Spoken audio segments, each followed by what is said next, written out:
Today seems like a regular day. The sun is shining, the traffic hums, I walk my dog, I had my coffee. Yet this was no ordinary day, because we live in extraordinary times. Because today, a bit of democracy died on the floor of the United States Senate. We now have entered a very strange period, an interregnum of sorts, a precarious 10-month period that starts today with Moscow Mitch's craven cover-up and ends with the upcoming 2020 elections. Make no mistake, these next 10 months will determine our future. It's going to be victory or the end times for America as we know it. So we better get our act together and save this country now. Let's be clear. There was no acquittal of President Trump, but one party, the Republicans, did quit democracy in front of our eyes.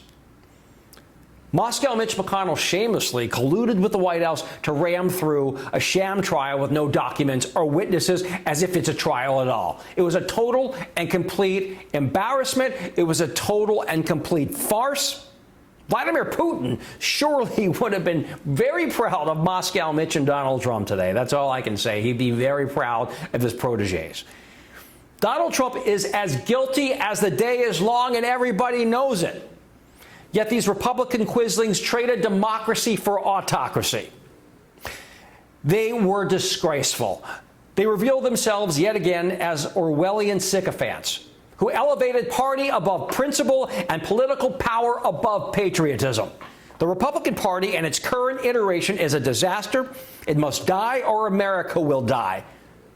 Both cannot exist, that I guarantee, because today's Republican Party is not democratic.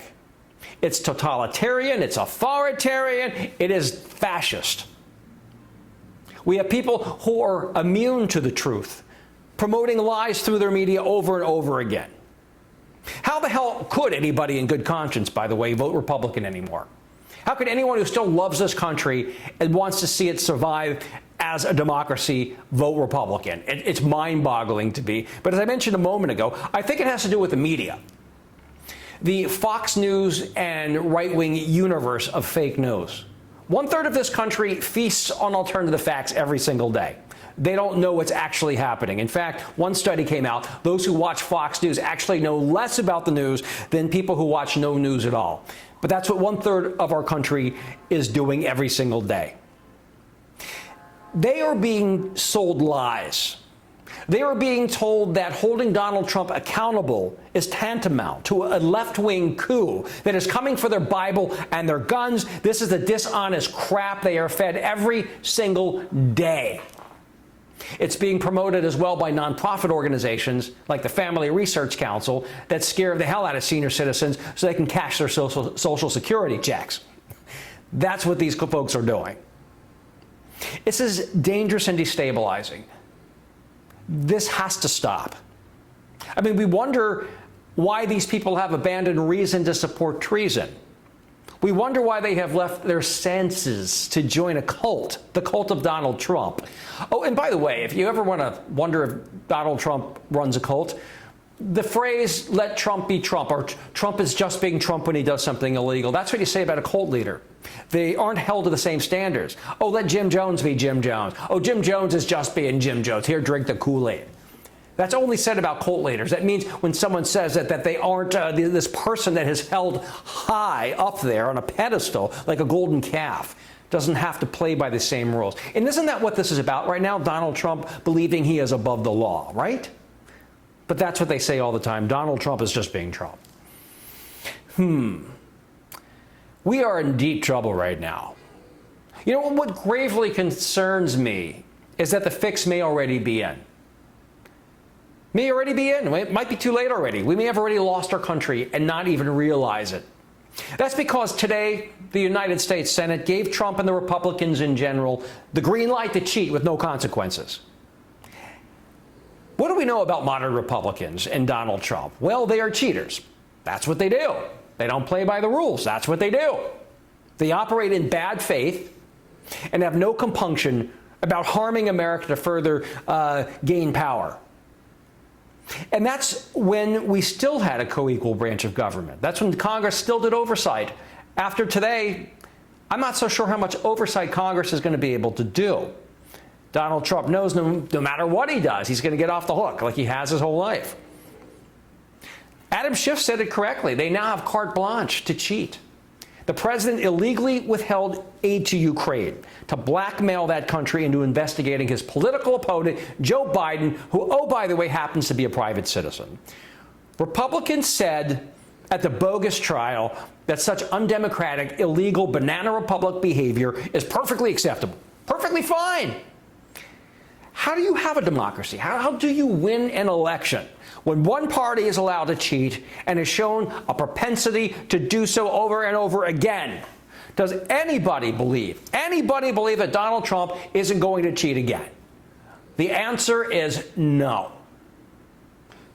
If you believe so, I have a Trump degree or a Trump steak to sell you. You know, we see this kind of behavior in Donald Trump's idols. We see these strong men across the globe like Vladimir Putin perpetually ruling their countries. They have the trappings of democracy in these countries. Russia has a parliament too. But it's all a ruse. It's a Potemkin village. But isn't that what we had this week in the United States Senate? We have all witnessed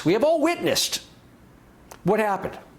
I mean, it certainly looked like Capitol Hill. We saw it. We saw the Capitol building. Looked like Capitol Hill. They went through the motions of United States senators. We had aides running around feverishly. But it was a big fraud.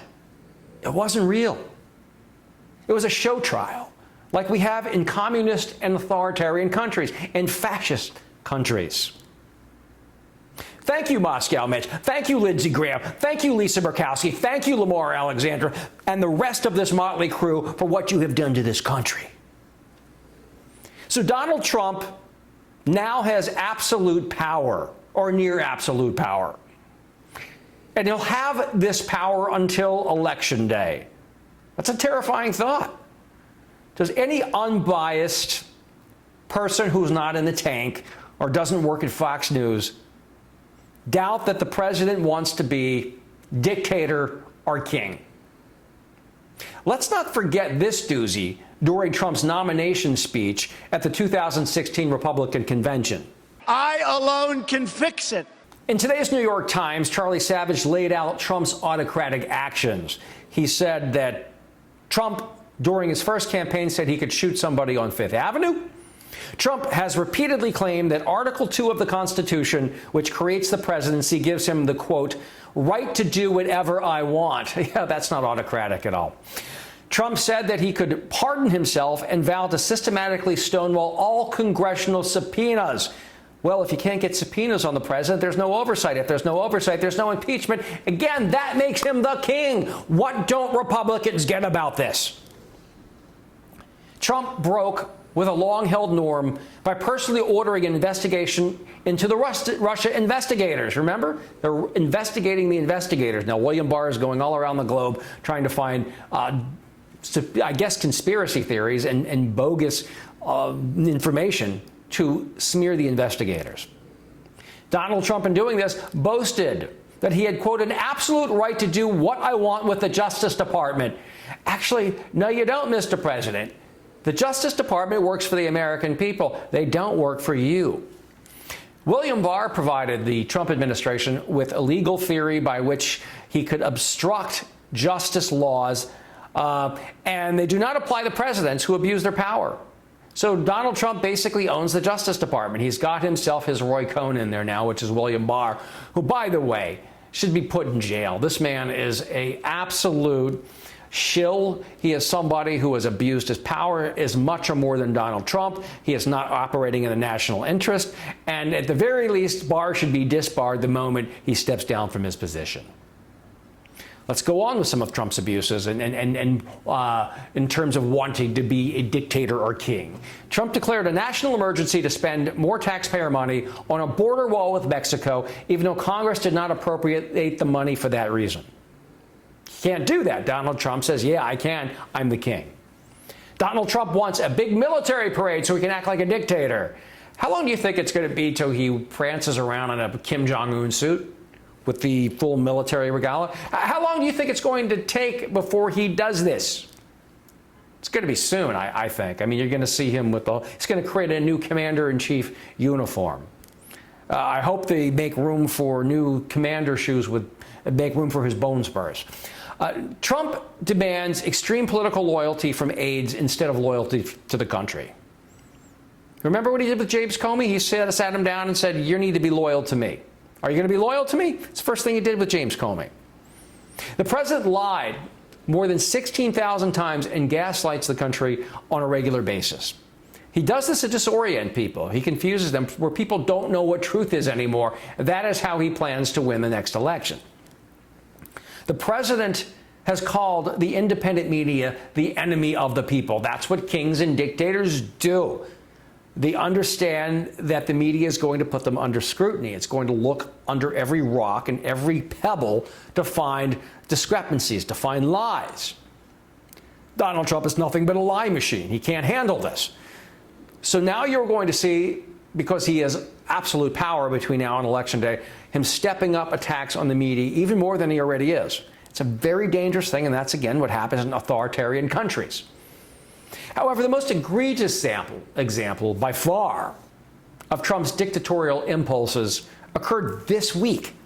The president's legal team started their defense by essentially claiming Donald Trump is above the law. They ended their defense by going way further, shockingly further, by claiming Donald Trump is the law and Donald Trump is the state. Therefore, anything he does to help himself personally is in the public interest. Here's the crux of the deranged and delusional case made by Trump lawyer Alan Dershowitz. Every public official that I know believes that his election is in the public interest. And mostly you're right. Your election is in the public interest. And if a president does something which he believes will help him get elected in the public interest, that cannot be the kind of quid pro quo that results in impeachment. It's one thing for a washed-up attorney to make a batshit crazy argument. It's quite another for Republican senators, all of them basically, to rally behind such a nutty case and shred the United States Constitution in broad daylight. There were two types of senators who emerged from impeachment: those who voted to convict and those who collaborated. Let the cruel and unforgiving hand of history record this for the ages. Let history record where they stood. Some of them are going to be very embarrassed in the future. You know, if you think about it, the Republican defense was that George Washington was incorrect and picked the wrong side of the Revolutionary War. What Washington should have done is support King George over we the people. Every one of these lying Trump mob lawyers should be disbarred. I mean, you just shouldn't be able to get away with lie after lie after lie and keep your law license. There has to be some standards in this country. I know Trump's trying to get rid of all standards. Maybe he's going to be successful. But if any standards are left in the law profession, every one of these attorneys that lied on national TV needs to have their law license stripped. You know, here's something that scares me.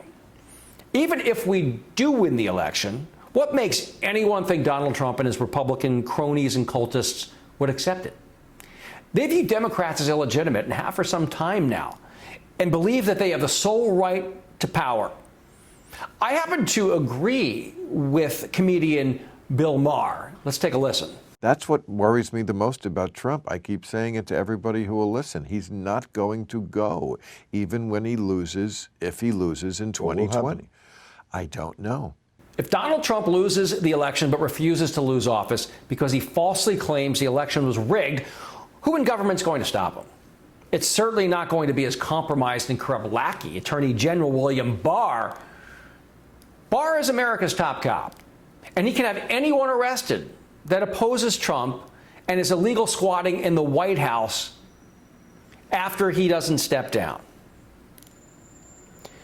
When there are inevitably huge protests, and there will be, could be hundreds of thousands of people coming out, Trump could declare a state of emergency with William Barr and shut down all media except for his favorites like Fox News and Breitbart. If William Barr commanded the police today to arrest political opponents or even shoot protesters, Would the police obey his illegal order? Would they? Maybe. I have no confidence they wouldn't. Would Chief Justice of the Supreme Court, John Roberts, take Trump's side against democracy?